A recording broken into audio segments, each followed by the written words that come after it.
Troy Cooper didn't get much of a grace period when he took the top job back in 2018. The city set a record for homicides that year, 13 violent deaths. And then, in 2019, another record with 16 people killed. And then 2020 hit. You took the job in early 2018. Right. And within a couple of years, I called them icebergs. Things approached you in your job that you had really no control over, and yet you had to deal with as the chief of a police force.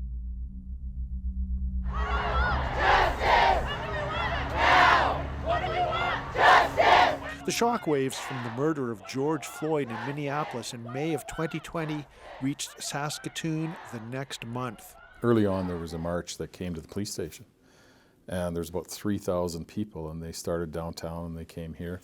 And so we had staff that wanted to go out and march with them. It was a march against racism.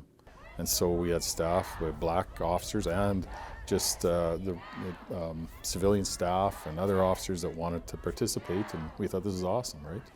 And then we realized they were marching to the police station because we were sort of seen as an institution that supported racism or that had racial bias, and it was quite an awakening, to be honest. It was an awakening that extended beyond the city's black community. So I think we needed to be more sensitive, and then also to recognize that we won't know which community next needs our support. So, I mean, the Ukrainian community, for example, we always connected with them, but now more than ever, they need support, certainly from the police. And throughout COVID, we had the Chinese community here that needed to be supported and connected to policing.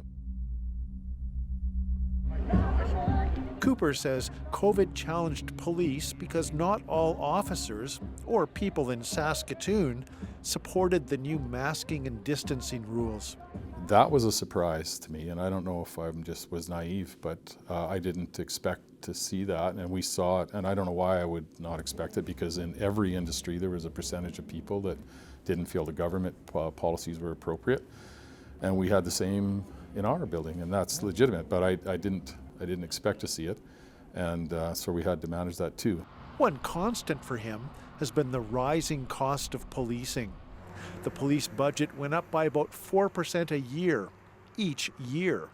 Cooper says police are called on to do more, responding to calls related to homelessness and overdoses.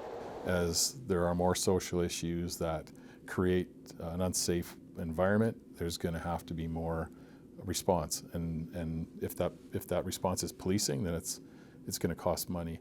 But it will be up to Cooper's replacement to deal with that as he retires in January. Dan Zakreski, CBC News, Saskatoon. My pleasure.